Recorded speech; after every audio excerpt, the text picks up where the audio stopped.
talk is all about the journey of the CTCs, the circulating tumor cells, and also about the adaptations of the tumor cells.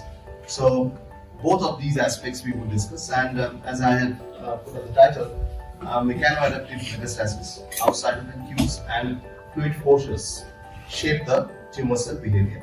So when we talk of this CTCs, I think most of the audience here we have from mechanical and engineering background, chemical engineering, I can see mechanical. So I think we are going to hear more about the microfluidics aspect of the talk, but I think since this is related to the CTCs and cancer research, I thought that I would give a brief introduction, being the first speaker of the day.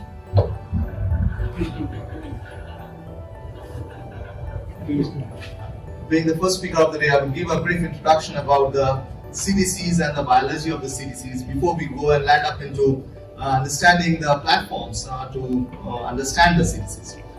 Nowadays, there have been a lot of studies on identifying and detection of CTCs. Many of the labs, they are working on detection of CTCs, but I still feel that there are little research that's going on understanding, or rather understanding the molecular aspect of CTCs, because if we understand that, then only we would probably be able to target. So let's move on. So we are talking about migration, and this migration is a phenomenon which is kind of like inherent in cells of ours, and we have seen migration during development. I have titled it as the good, the healing, not the good, bad and the ugly, but the ugly part still stays, but the good, healing and the malignant part. So it's part of the development, it's part of regeneration, and this is adapted by the CTCs. This whole migratory process is adapted by the CTCs, and that's when they become malignant, and that's when they cause the metastasis, and that's when it's kind of like a death nail in most cases, because whenever cancer is detected pretty late, they have already migrated. And as I say, migration is not a phenomenon which is kind of like alien. It's inherent within our genetic system, within our cells, and hence what we shall discuss today is about this migration of tumor cells, and we call them as they actually move from a carcinoma in situ, we say, that's a static cancer, that's a solid tumor, and they then start migrating from that static state and landing up into the blood vessels, and then it's kind of like a long journey. It's a journey which many of the tumor cells do not complete, but if they complete, that lands up in a complete mess, and that's when we still do not have a treatment to how to kill those tumor cells once they have metastasized, once they have landed. It's kind of like an aeroplane, like going through turbulence. You can think of high-speed wind turbulence. That's your blood flow that's going to offer. There are immune corps around there, and at the end of the day, they have a soft landing. Few of them would have a soft landing. Most of them would probably crash, and then when they once again recolonize and form a tumor. So when we say about this whole journey of a CTC or a tumor cell, the first step for this journey starts with a process we call this as EMG. Once again, I am a biologist, so I'm going into the biology part of it. Then I would go into some aspect of the micro, and as I've said, and that we would hear about microfluidics and mechanical aspects of the CTCs. I'm pretty sure that we will hear about that later on. But before they start for the journey, these CTCs go for a very quick adaptation. So I think everyone has seen a Shinkansen, so the bullet train. So it's a pointed one, and specially made for its high speed. So similarly, the tumor cells, they go from a epithelial state to a mesenchymal state, and this is a prerequisite before the tumor cell starts its journey. It's kind of like it changes its physical shape. The complete shape of the cell changes, and that's tailor-made for it to wiggle waggle through the matrix and land up into the blood vessel. And that allows them to land up into the blood vessels much more smoother than a non-Shinkansen or a non-bullet train like structure. So we shall discuss in our lab what we go ahead. We divide this aspect of the CTC into three parts. The first part is EMT. That's what the transition, physical transition of the tumor cell from a epithelial state to a mesenchymal cell, where you can see that this is the cell which is a different structure than the mesenchymal one, which is a completely different structure, which is much more elongated, and that allows them to land up into the blood vessels. This allows them to go through the blood vessels and land up into the circulation. And that's when, after they have landed up, that's when they experience the turbulence. This is the second part of our research in our lab, where we look into we try to simulate these channels through microfluidic systems, and we try to see the CTCs or the circulating tumor cells, whether they travel. But most of us, like as we have come up here, I was traveling together with my friends. So the CTCs also do not like to travel alone. They like to remain in clusters, and that's when they survive. Because they are in cluster, because they are together, that they survive. So that's my CTC, that's clustering through. We would discuss in our lab, we discuss about, we work on CTCs traveling through these blood vessels, and finally, when they do the soft landing on a particular matrix, that's what we call as a colonization. These are the three aspects on which we work on in our lab: EMT, CTC biology, and also the colonization. This is these are SERD and NRF and DPT-funded projects. That's what we are working on. I will go into the details. These are the 1, 2, and the 3 of the research that we are going through. And since this is biology, and I'm spending some time, I understand many of our friends here are engineers, so I'm spending some time into the rationale behind this whole story is that once metastasis happens, there is no stopping.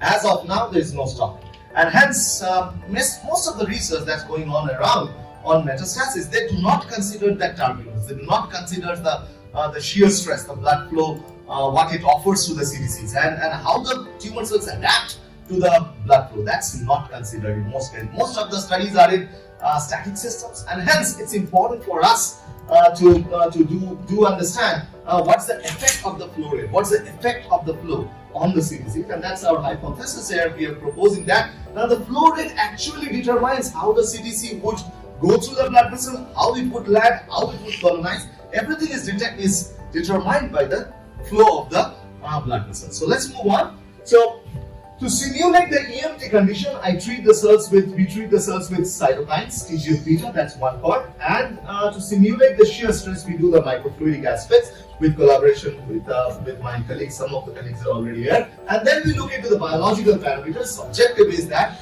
we identify molecular markers that can prevent any of these 3 steps: EMT, CTC survival while in flow, or a CTC colonization, the landing of the CTCs into a new spot, into a new site where they once again colonize. So that's the objective of the overall study. So now, when we say that we work on CTC biology, what would be my model system? That's what was the first question that we asked, and with the students, I fortunately have good students who are working on this, and they are collaborating. And so when we looked into the different tumors, we found that one of the most metastatic cancer is liver cancer. And liver cancer, though it's ranked 6th in incidence, but its mortality rate is pretty high, as you can see, the 3rd. And incidence rate in Asia is very high. Mortality is also very high, 70%, which is pretty much prevalence is high. And that's the European standard. You can see cancer mortality for liver cancer is rising. It's not the one that's dipping. And also the survival is the lowest, even in the European population. So that led us to study the CTC biology of liver cancer. And this liver is also one of the most preferred sites where tumor cells land up.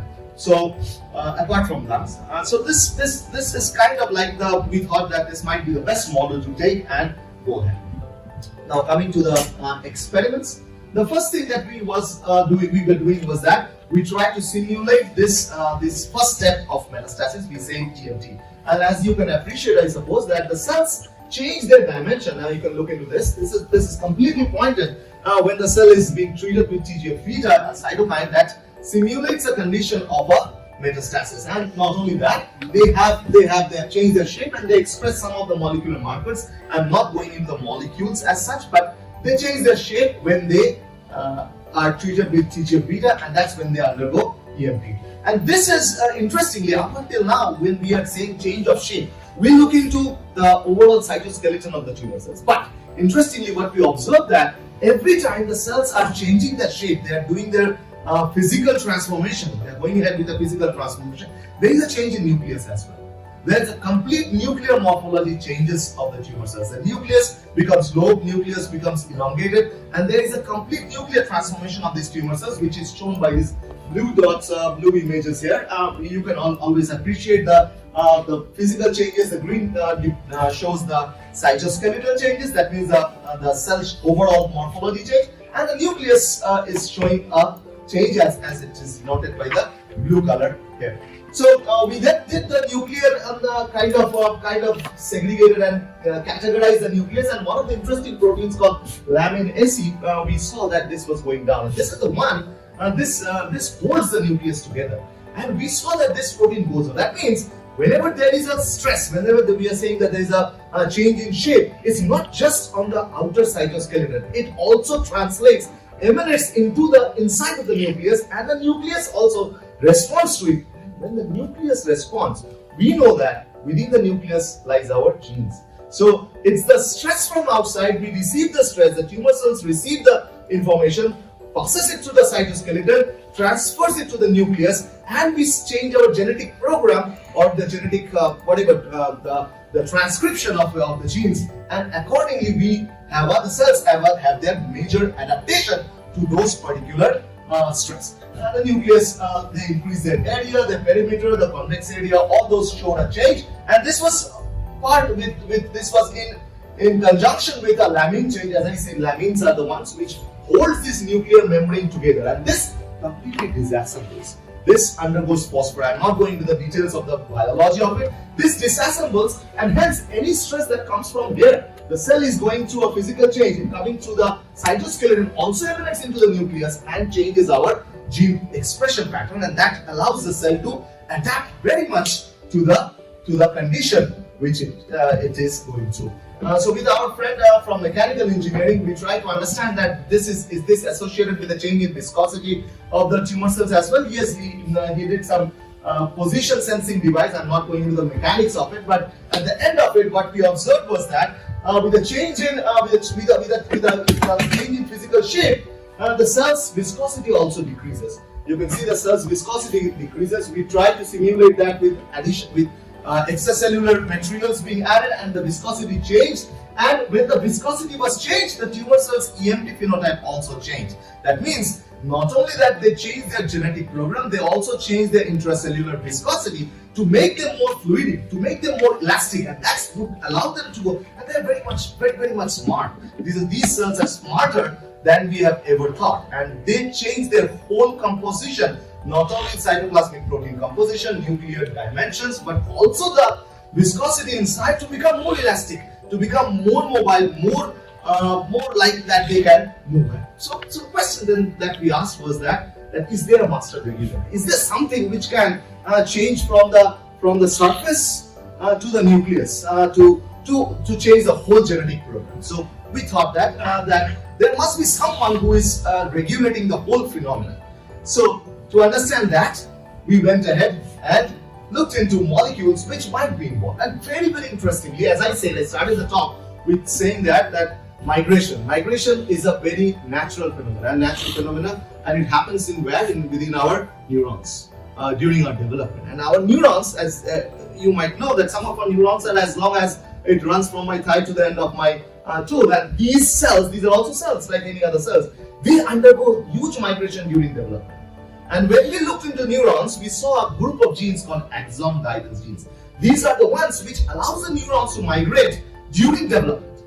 During development, they migrate. And when we looked into we did a transcriptomic analysis. I'm not going into the details of that biological part. When we did a transcriptomic analysis, we saw that there are certain neural genes which are upregulated in these tumor cells when they are undergoing EFT. I'm coming to the shear stress aspect as well, and we call these as axon guidance genes, or the neuronal genes, which are semaphorins, which are present on the receptor, and they might have a role. We thought that they might play some role within the tumor cell biology for the migration. And when we look back, we saw that these are associated with tumor metastasis, and there are correlation of a semaphorin, and they come in a not in singlets. They come in as a whole family or repertoire of semaphorins, which have an association with tumor biology and with a cancer prognosis. So we questioned was that can these semaphorins be regulated? So we then took those EMT undergoing cells and we looked into semaphorins, and we found that there is a particular sema that goes up along with while the cells show the cytoskeletal change and while the cells show the nuclear change, there is a group of semaphorins, we call them as semaphore B, that goes up. And these are originally they are involved in development. It's kind of like a program that's being switched off, that was supposed to be switched off after development. During our embryogenesis, it's turned on. It's kind of once we call that as what do you call it, atavism or something. So it's turned on once again in the tumor cells, and that gives them, we would see later that allows them to go through the circulation, that allows them to change their shape, and then there are many other things that these proteins do. So the next question, so with the understanding of the static system, with the understanding of the physical change and the morphology and the nuclear change, we then thought that what happens when they land in the blood vessels. So we try to simulate the conditions in flow. So we understand the EMT. Now the cells are in the flow system and they experience that turbulence, they're experiencing shear stress, and what happens while they are traveling through circulation, and we try to mimic that condition. So we created a flow setup with all my colleagues from mechanical engineering with help of them. One of them is Shubhanjan here. I think Professor Arindam also helped us in some way. Professor Vijit Majumdar also provided us with some platforms to study the 3D structures of them. So with collaboration with my friends, we went ahead and looked into the flow. This is the general map or the direction into which we went. We created these microfluidic channels with different dimensions. This is where I would be interested in collaboration as well. As of now, we have created a white channel. I think Shantam is also there. He was the initial inspiration for me to go into the microfluidic system. We had a single channel, the straight channels. We had Y-shaped channels. I think some part of the work was also done very recently in Dr. Arindam's lab. And we created these channels. This would actually simulate the biological flow system. So they would create the biological flow system, and we wanted to see. So these are the Y-shaped channels. These are dimensions. All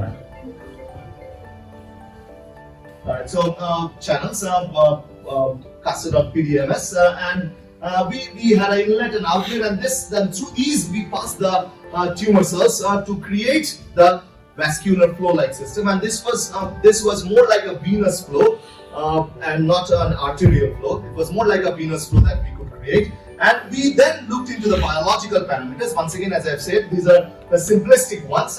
We would be really willing to collaborate with everyone.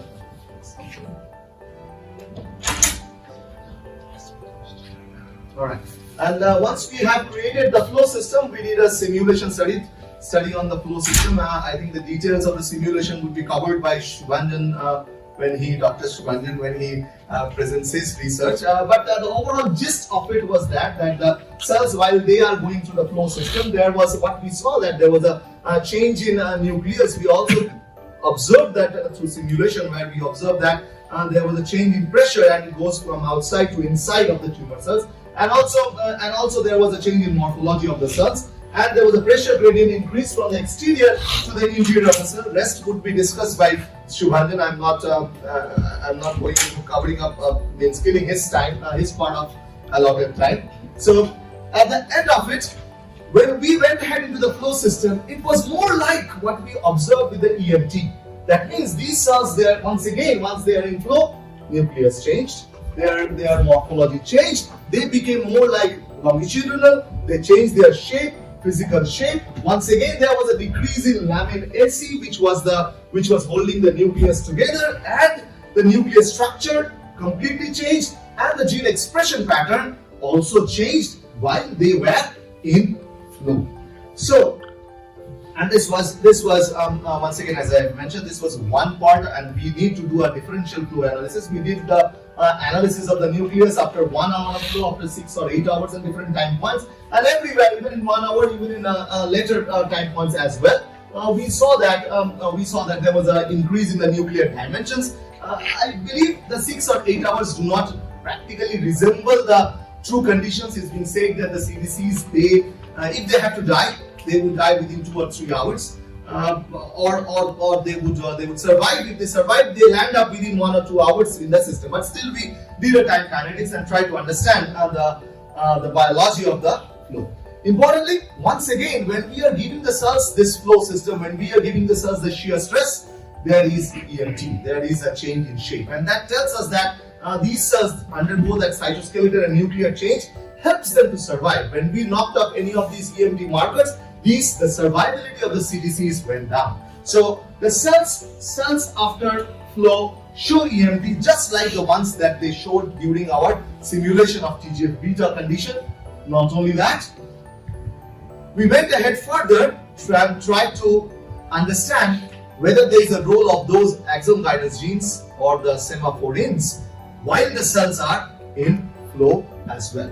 So we name it as when nerves meet cancer, because the genes that we came across were mostly being involved with the biology of the. How long I have taken?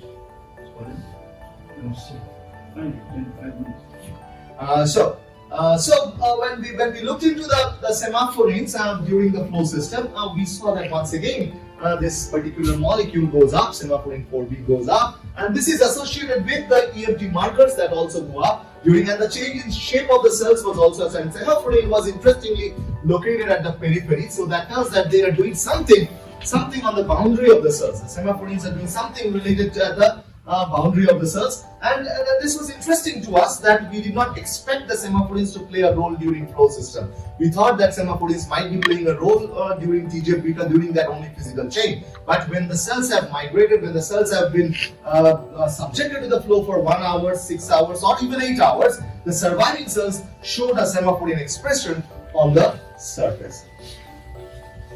Not only that, these cells, after they have gone through the flow system, they express markers which resemble stem cells, which give them stemness and which gives them resilience. That means these are adaptive cells. These are not cells which just entered the blood system. They have now adapted markers like CD44, like ICAM1, and these allow the cells to express different. So the flow system allowed the cells to express different particular markers which are associated, and Rho, say for example Rho are already associated with a cytoskeletal change that allows the cells to adapt to a particular flow system, to a particular turbulence, to whatever, to a shear stress, and the cells showed invasive features when the cells are simultaneously also expressing the semaphorin 4B. So the question that we asked that, okay, so the cells now show invasive features, more stem-like structures.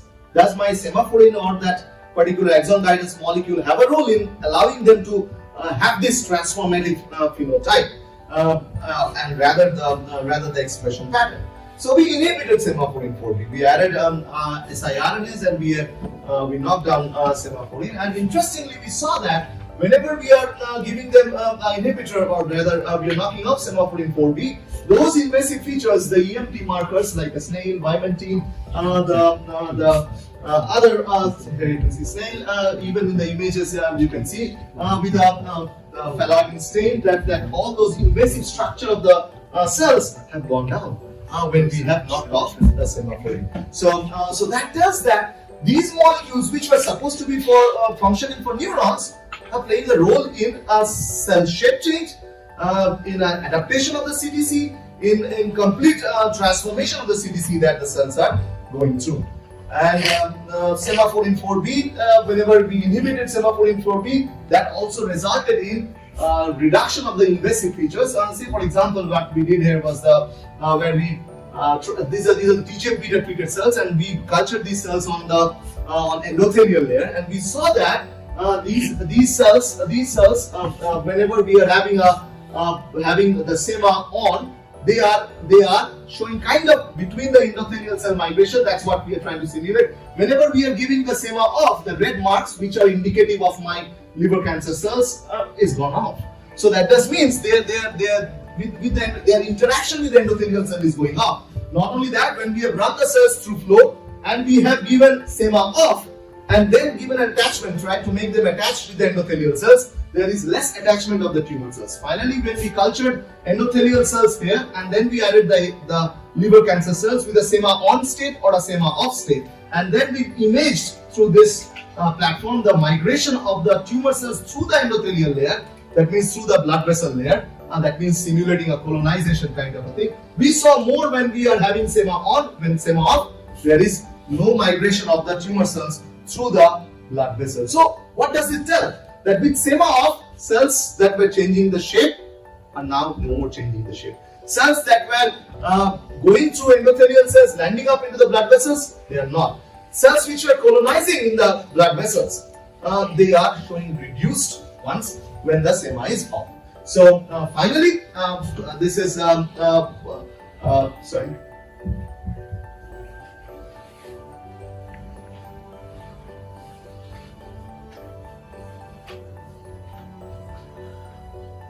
Yeah. Finally, we saw that these SEMAs work on the receptor level and they regulate these receptors. I'm not going into the details of this is pure biology, and they regulate the receptors that allow these signaling to pass through, and whatever changes that are happening is at the receptor level is regulated by the SEMAs, and hence nothing is going downstream. The nuclear change, the cytoskeletal change, nothing is happening because the SEMAs are regulating receptors which allow further change in shape and nuclear dimension. So final part of this talk, 2 more slides I will take. So at this juncture we had understanding of the physical change in shape, EMT, and also the biology of the CDCs. The final thing with Shamantak's group, we tried to understand the endothelial aspect, means the interaction of these tumor cells with the endothelial cells. Once again, we ran the flow setup and we did the endothelial biology. That means the endothelial means the blood vessel biology. So we looked into the blood vessel markers and we saw once the blood cells or the endothelial cells are given a shear stress or a flow system, there was a change in distribution of one of the markers, CD144, which is also associated with attachment of cells to the blood vessel cells. I think Professor Shamantak will talk about this later on.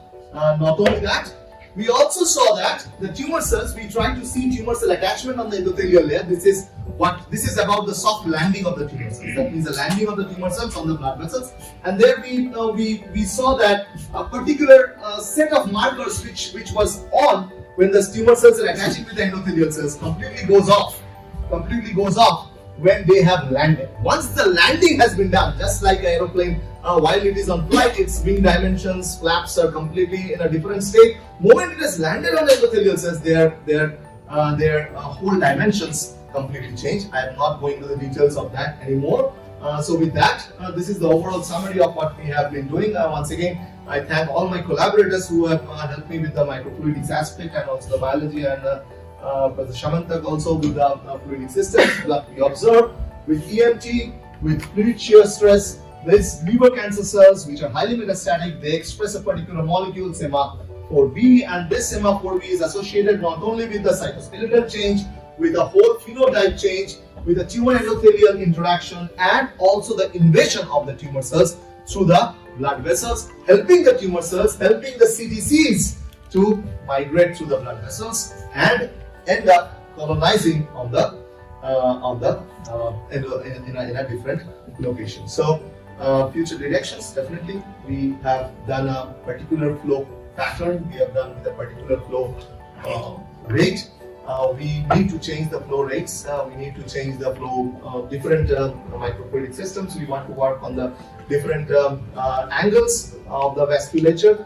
We have created as of now 2, we need to do further more, and that's where we would need collaborations. Our plan is that we would check for drugs. We are, apart from this static system and the flow system, we are also doing 3-dimensional aspects. I think today morning Dr. Rajdeep was talking about the hydrogel based, and we are also doing the 3D spheroids, and where we are trying to look into the tumor endothelial crosstalk, and we want to come up with drugs that can prevent tumor endothelial interaction, that would prevent CDCs binding to the bloodstream, and there is so many things to do. with these CTCs, because these are completely unexplored, because most of the research is directed towards CTC detection, and there is limited studies on CTC prevention of CTCs to bind and stop. There are limited studies which are working on metastasis, because we don't know much about how they adapt, and I think the CTCs change their adaptations with the flow rate. That's what our hypothesis is, and I hope that in our future we would be able to identify potential therapeutic targets and molecules which can actually target these whatever the molecules that we identify. In the current DBT project, we are looking into this CTC endothelial crosstalk, and we are looking into the adhesion markers. And once again, I'm looking at collaborations where we can simulate these microfluidic aspect. I hope I'm able to explain the biology aspect of it, that what we are willing to do, and through collaboration only, I think we would be able to establish the true system which would mimic a blood vessel. And I hope that in the near future we are able to do. Without my students, I think this would not have been possible. I think Anushwa, Mohit, and Shashwata are the three students who are working on this aspect. Anushwa is the one who have worked with semaphoring biology, and we are in a state where we are trying to replicate this in vivo, and then we would probably publish. So these are unpublished data and confidential data. So our collaborators, Bits Pilani, Beyond Bits Pilani, and Venkatesh initially helped with the flow system.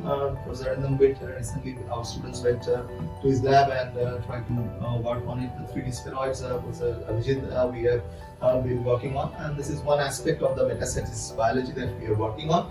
And these are the collaborators. Thankful to all the collaborators. Thanks to Shubhanjan for allowing us for me to present here. And I hope that you enjoyed the talk, and if you have questions, I would be happy to take your questions. Long live India and France friendship.